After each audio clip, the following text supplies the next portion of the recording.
Welcome to the Echo Sportscast number 51. I'm Ben Sargent, flying solo this week, but we have a fantastic show. It's all about updates as the seasons continue to flip over. The NDA season is just starting out with their training camps and getting people signed up, so they're still a few weeks away from going. Post-secondary just getting underway. We do have an update on the start of Lakers soccer. We also have a big update with all the finals from the club softball that was happening from around all the different leagues this summer as well. For our Echo Spotlight, we sat down with Stephen Hong, who is Canadore Panther men's basketball coach, to talk about his career, what influenced him coming in. We have some cool little reminiscing and a neat little connection between myself and him, and looking at where the Canadore Panther men's basketball program is and where he hopes to see it go in the future. We have a couple of other updates, including a really neat post that Chippewa put on Facebook that ties them to a now current MLB player and how it ties back to their athletics program. And how about Jamie Bull, former to North Bay with Love guest back in early 2024 and native to the area as she continues to dominate on the world stage in water skiing. All of that on the way, but first a word from today's lead sponsor, Source for Sports. It's almost that time of year. Early mornings at the rink, fresh notebooks and backpacks, and a community gearing up for another great season of varsity sports. At Source for Sports North Bay, we're proud to be part of it all. Whether it's finding your kid's first pair of skates, gearing up for tryouts, or outfitting your team for the season ahead, we've got you covered. Because here, we're not just a sports store, we're neighbors, coaches, teammates, and fans. And we're proud to cheer you on every shift, step, and stride of the way. Visit Source for Sports North Bay at 1321 Fisher Street and let us help you along your way. So we kick off today's show with softball updates as the club softball has officially come to an end. Starting off with the soft mixed championship results in the A division, it was the Lumberjacks beating NMSE 17-9. In the B division, Valhalla defeated the Degenerates 13-5. In the C division, the Swingers beat Mazda 5-4. In the D division, Sytr, I believe is how you say it, SYCTR beat ProLink 11-9. In the E division, McLovin beat the Shenanigators 9-8. And in the F division, the Brew Crew took out the Scared Hitless 20-10. You gotta love those names. Some really good names in there. In the A division of men's softball, the Thunder Chickens beat the Raging Rhinos 15-13. It was the Thunder Chickens' second straight playoff and regular season title, and a fantastic season all around.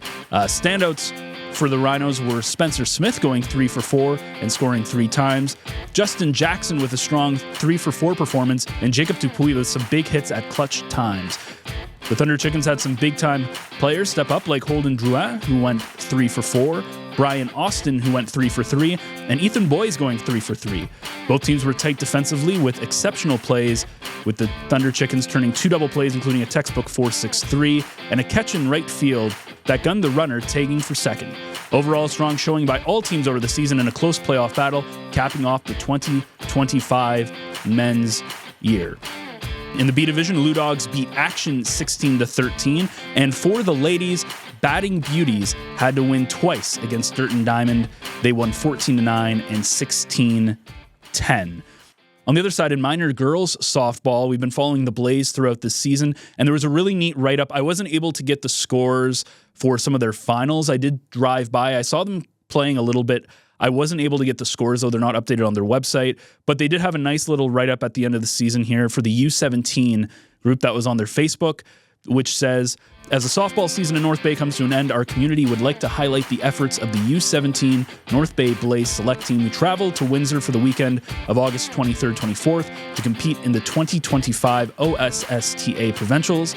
The team of 12 players, Layla Camp, Kaylin Yeats, Alexa LaRoche, Kenzie Heward, Marley Canis, Kaylee Panas, Kirsten Tureen, Layla Caviar, Annie Bowl, Nadia Shank, Addison Ryu, and Joelle Giroux started their weekend off against the number 1 ranked team Forest Glade with a hard-fought loss of 5-3. Winning their next 2 games Saturday ensured their spot Sunday to play in the quarterfinals. Sunday morning started off with a win over Richmond Hill 11-5, moving the Blaze to a qualifying game to move further. The girls never let up once during their game against Whitby, fighting tooth and nail to finally take over their rivals over this past season. They took the game in extra innings, winning 8-7, ensuring the team into the semifinals. Then came the rematch against Forest Glade, the match to determine who moves on to the gold medal playoff. As opposing teams gave it their all, the Blaze girls' efforts came through to secure the spot in the gold medal game with a win of 3-2. Touted as the underdogs of the province, the energy around this match was unmatched as these girls played through blood, sweat, and tears. For the gold medal game ended in slight defeat to Waterloo, with a score of 5-2, earning the girls a second place overall provincially. Every parent, coach, and friend are incredibly proud of these young ladies. To put up such a fight with the odds against them was something magical to witness. Congratulations to the North Bay Blaze U17 select team, who can proudly say that they were second best in all of Ontario. What an achievement.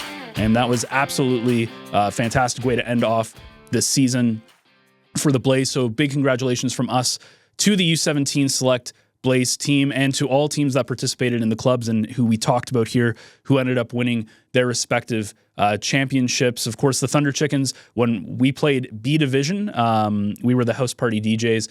We ended up losing in the first round, but we did play the Thunder Chickens, and they were a great team. So not surprising to see them win the A Division. As, again, fantastic congratulations to all the teams who won their respective leagues. Speaking of baseball, before we get away from the baseball theme, we do need to bring up Baseball Day in the Bay, which is coming up this Saturday. We briefly talked about it last week on our Sportscast. But Baseball Day in the Bay starting this September 6th at Veterans Field. Hopefully, knock on wood, the weather holds up. It doesn't look too promising right now, but we're hoping for a nice day because it is going to be a fantastic event. It all kicks up. The event schedule is on your screen now. It all kicks off at 9 a.m. with the 7U local league game. A couple of big things to look at in this schedule. At 11:30 a.m., there is a men's game between Asante versus Eastside Marios. At 3:30 p.m., there is another men's league game as Source for Sports takes on Asante. And 8 p.m. is the big one, men's banana ball. That big game is going to come up. Of course, the banana ball was a huge thing. So they're going to put on a banana ball game, which is going to be really awesome. Dalton Pompey, former Toronto Blue Jay, will be there as well. So you don't want to miss that go down. There's a bunch of free food. There's that Lou Dogs is putting on as they start their road to reopening. And it's just going to be an absolutely fantastic, totally free event you can go down and see. So that's September 6th, starting roughly around 9 a.m. Go out, check it out if you're in the kind of Ferris area. It's all happening at Veterans Field. Jacob Brown does a fantastic job putting it on the last couple of years. And I'm hoping to get a chance to talk with Jacob at the event. I'm going to stop by, get some footage, get some and experience it a little bit because it looks absolutely fantastic. Also, speaking of Jacob Brown, one last thing to mention with him was a congratulations to him for being named the NOHA, which is the Northern Ontario Hockey Association Director of Hockey Operations, which was just announced earlier this week. So big congratulations to Jacob Brown. Of course, he's been a step-in host here on the show a couple of times, a big supporter of the show. So congratulations goes out to Jacob. And don't forget to check out Baseball Day in the Bay. That's coming up. So even though NDA hasn't quite started yet, we still have a couple of weeks to go until we skip the start of football season, volleyball season, basketball season for the respective girls and boys teams. There was one really neat MLB connection that Chippewa put on their Facebook page recently, as Markham, Ontario's Jonah Tong made his MLB debut with the New York Mets. He threw 5 innings, striking out 6 batters, allowing just 1 earned run. So one of the cool connection here with Chippewa is Jonah's father, Alex, is actually a 1981 Chippewa graduate. Alex was a strong student athlete for Chippewa in the late 70s and early 80s. Alex was also a key player on the volleyball team that enjoyed much success in that area. From the Chippewa family to the Tong family, congratulations on the great success. So a really neat MLB connection there between Chippewa and Major League Baseball. It shows you how small of a world we live in sometimes, and kind of a neat thing to see things that are very close to home in the larger scale. So congratulations goes out to Jonah for making his MLB debut, and a really neat little thing there. So let's move over to a fantastic interview that we had with Stephen Hong, who is the Canada Men's Panthers basketball coach. We talked to him last week, and he had a great conversation. We talked about his time being the Panthers coach. Of course, the difference between him coaching some of the Lakers basketball versus Canadore basketball, the difference between university and college, as well as his time growing up and the influences his coaches had on him and made him into the person he is today, and and really pushed him into a career, which was really neat to see. So without further ado, let's throw things over to our conversation we had with Stephen Hong. We have a bit of a history here. We used to go to Tweedsmuir together. That Absolutely. No longer exists. Yeah, Tweedsmuir Flames. Yeah, it was that way. Oh yeah, that's right. Yes, it was. That is a long time ago. Wow. Worked with your sister Absolutely. here and also at Best Buy way back. I know our sisters were really good friends. Lived right down the street from your parents' Absolutely. shop, store, George's China Kitchen. Yep. Yeah, man, it brings back. It's a small town. It is a small town. It's amazing when you start making those connections, and it doesn't take very long. If you haven't met somebody, I've been noticing that too, where I'll meet somebody, and it's like, how have I not come across you? We know so many people in common, but sometimes that just ends up happening. And that just happens. Like obviously, the basketball community here is a very small community, but also even just North Bay in general. Like, Ben, I don't think I've seen you in, let's say, a couple of years. Probably like 10 years. So it's been obviously good to see a recognizable face, and then I think I've known you probably 25 years at least. That's a long time. Yeah, exactly. I don't like to think about that. I'm turning 31 and I'm like, oh. I'm not going to say me, but I'll keep it that way. I'm going to embarrass myself with my age if I do that. So, well, I mean, this kind of ties into we're back to school. Students and athletes athletes especially have been arriving and stuff and getting ready, but I've seen lots of students because I'm still running my kids to camps and stuff up at the school. So how are things going with everybody coming in? This has got to be really exciting. It's going well. We just started our training camp this past Monday. Guys got in, a lot of new faces. There's about 10 plus new faces, and just in one sense, just obviously it's a lot more talent in my opinion. But just always just like the character piece too. So yeah, that's the thing I'm kind of looking forward to. Like, I can't believe it's already end of August already. Yeah. So it's been a tough couple of days for the guys already. They're starting to feel really it, hard. especially some of them coming straight from high school or prep. Yeah. And there's also some a little bit older guys as well. So it's a process, but it's nothing I trade for really at the moment. So you talk about characters, and those are essential, especially as you're building a program, because this is still a very young program that you've taken over. Maybe for people that aren't as familiar, like walk us back to where you're at in the program and how things have been going. So I'm going into my fifth year at Canadore College. I'm very grateful for that. It's trial and process. Trying to first thing when I got this position was surround myself with really good people. Like, obviously the high character basketball people, but high character. I got Dan Kutu, who's a local high school coach at West Ferris, and then also having Panther alums. John Campbell and Riley Roy, part of my coaching, so that's good. And then just always like having that prior relationship before I got to this position, which is very helpful. So I've known Dan since I was in grade 9, so that's about I'm not gonna go there 20 plus years. And then DJ and Riley, I've known them for at least 10, 15 plus years as well. So it's more in a sense trying to start my program with those kind of good people, and I'm just looking forward to work with those guys again. Yeah. And how, are there, when it comes to recruiting, when does that season start for you? It's a nonstop job for you, right? It is a nonstop job. Obviously, it gets a little bit more intense, probably during the winter time. Yeah. Because that's when all the prep leagues get started. Winter high school programs starting October, November. So you kind of get word of some guys, and then coaches start reaching out about them.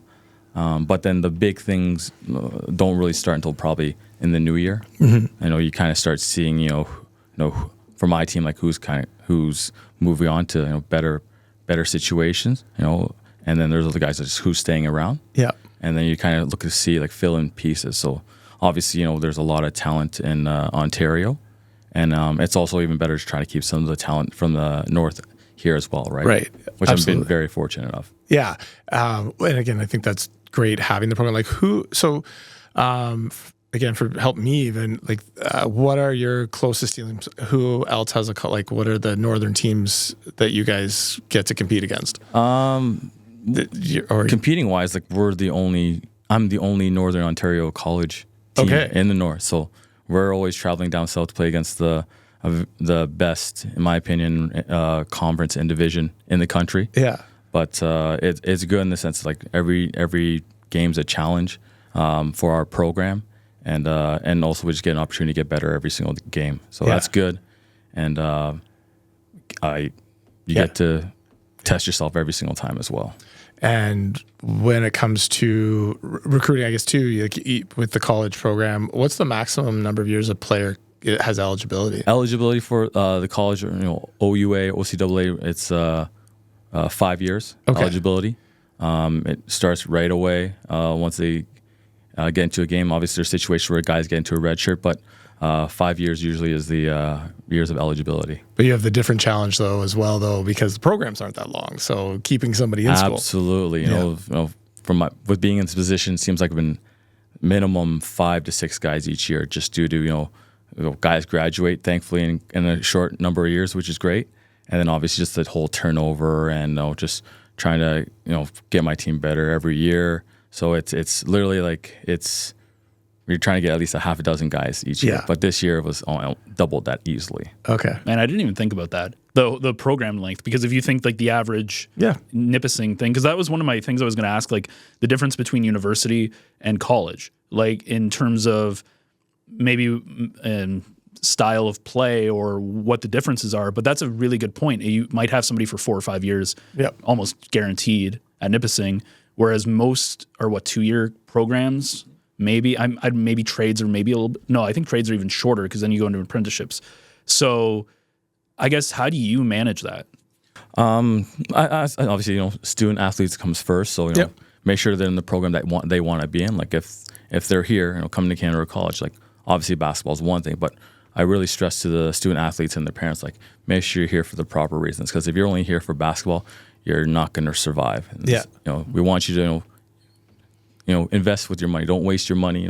Come here, take the programs that you want to be in. And I've been fortunate that there's guys that have been a part of my program. They've left with 1 for sure, and then sometimes even 2 college diplomas, which is great. Yeah. And then just some guys may possibly want to go for more, but with us offering those programs and the bridge programs that we have, it's a very great situation for me to be in. Yeah, and obviously, as Paul was saying, like you're still trying to build this program up. You're playing against super tough competition. Like you don't have a very favorable record. I'm trying to say this in the nicest way possible, but I went through your previous records, and there's a couple of no-win seasons. And so, what is your goal as you build towards having winning seasons and to really build up this basketball program? Do you have like long-term goals or anything you can share with us about that? Our goals we've already established this year is to make playoffs. No, Canada men's basketball has yet to make playoffs.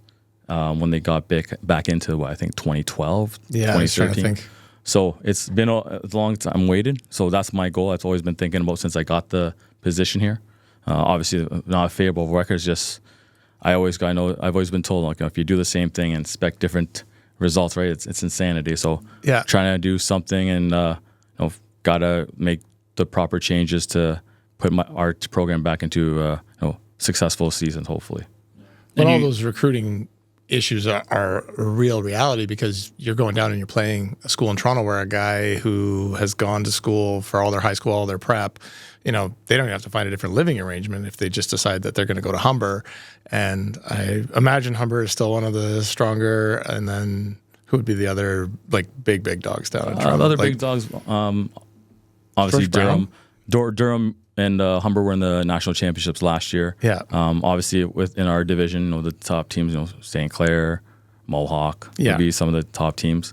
That's why it's like long established programs. Yeah, and it's a challenge I'm looking forward to, and I think this year coming up, I think I brought a lot of talent this year compared to previous years. So I'm just excited to see how we match up now to those programs, and when we start in October. Since you've dipped your toe in both sides, right? Especially because Canada and Nipissing are literally part of the same building, and you've had the opportunity to be on both sides of that. What do you find the advantages and disadvantages of being where you are now versus where you were with Nipissing? As a coach? Yeah, just as the program and Yeah, it's just more than just different challenges. In the sense of you have to make the decisions. I would say I like to say I was invested in Nipissing for sure during my time there, but now it's like even more. Being the head coach. I think with being the head coach, you build up those relationships with not just with people within Canada College, but also like the coaches. Not just inside North Bay, but also outside as well. Like the past couple summers, I've probably been on the road at least 120 hours plus. Right. So like I'm down south at least once, maybe sometimes even twice a month. So yeah. it's not something like I'm dislike. Like I love going down. Just see the basketball, high level basketball down there. Yeah. And also just connecting with all the coaches down there that are trying to put their student athletes in a better situation in post-secondary level.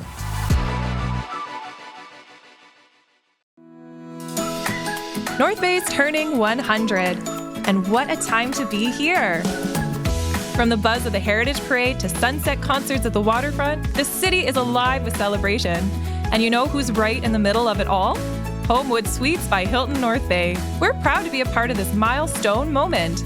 Whether you're coming home from a family reunion, planning a gathering with friends, or just simply making the most of everything the Centennial has to offer, our doors are open. Stay in a spacious suite that feels like home, with a full kitchen to cook in, room to relax, and a space to unwind after a full day of fun. Are you hosting something bigger? Our event spaces and amazing local partners like the Grand and Stock Transportation make it easy to bring people together. Best of all, they're just steps from the action. The fireworks, the food trucks, the music, the laughter, it's all right here. Celebrate 100 years of North Bay with us. Use code Centennial to save on your stay anytime this year. Be at home with Homewood Suites by Hilton North Bay. Join the party today at 495 Oak Street West or give us a call at 705-495-3000. Dear North Bay, you've always been more than a place on the map. You're home to me. This is where I built a life with my husband, raised our kids, and taught in local schools for over 24 years. I'm proud to be part of this community. Earlier this year, my world shifted. After living with anxiety, depression, and PTSD for much of my life, I reached a point where I couldn't keep going alone. Walking into the emergency department at the North Bay Regional Health Center was one of the hardest things I've ever done. But what I found there changed everything. A nurse who made me feel safe, a crisis worker who truly listened. For the first time in a long time, I felt seen.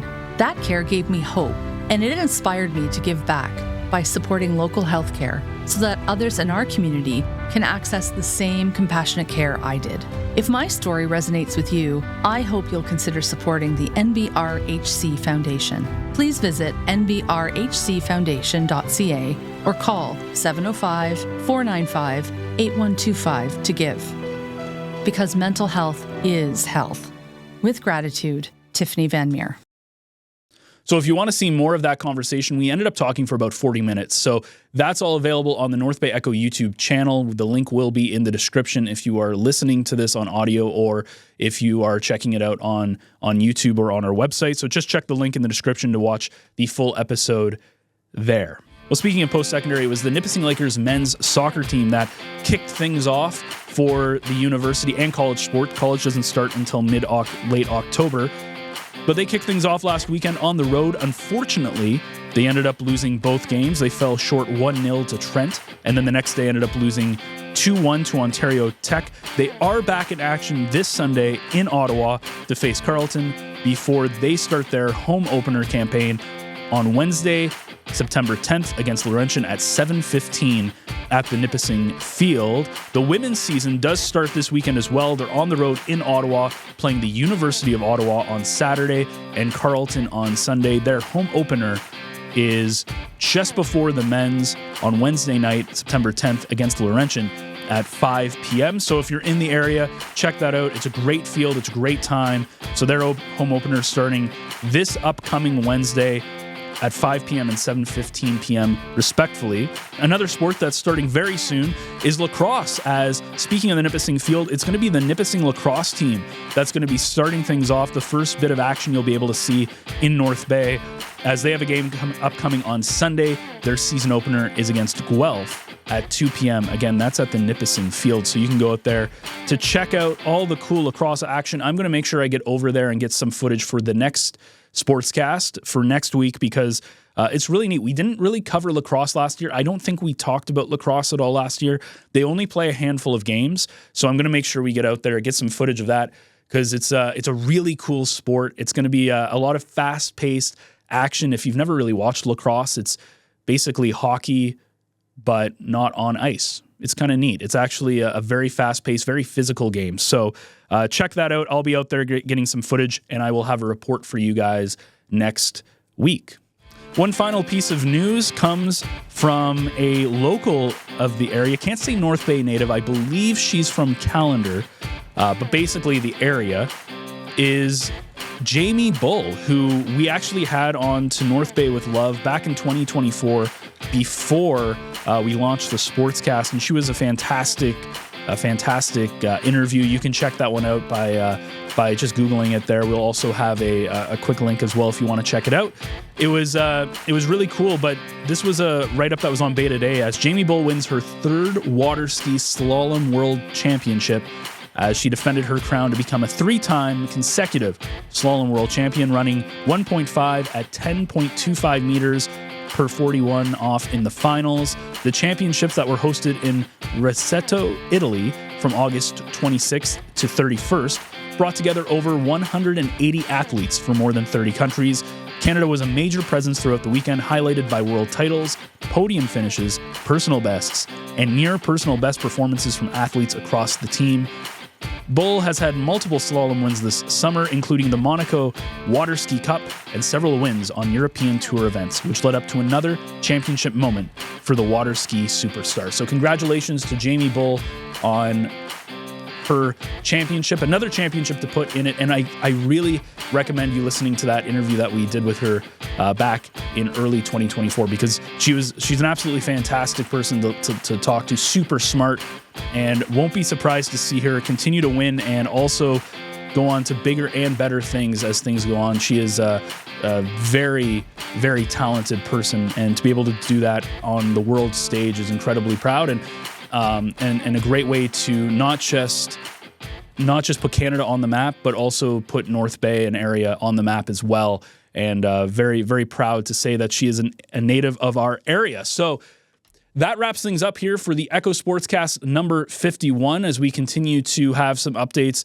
As we near the beginning of the NDA season, we're looking to do some sort of preview in the coming weeks to talk about football, to talk about, I believe it's men's basketball and women's volleyball that starts off. I might have those mixed around, but I believe those are the big starting sports. Also cross country in there as well. So lots to look forward to in the coming weeks as we get ready to kick off the high school season, as well as continue to get into the different university seasons as well. Of course, soccer starting, but you also have basketball, volleyball, and a couple of other fun things, lacrosse as well in there to get reporting on. So make sure you keep an eye out. Thank you for watching here. Again, if you want to see the rest of the Stephen Hong interview, you can check it over on the North Bay Echo YouTube channel. Check out our website as well, northbayecho.ca, to see all the other stuff that we have. And that about wraps things up for Sportscast number 51. I'm Ben Sargent. Thank you so much for listening and watching. And of course, don't forget to like, share, and subscribe. It helps us in the algorithm. We'll see you next week.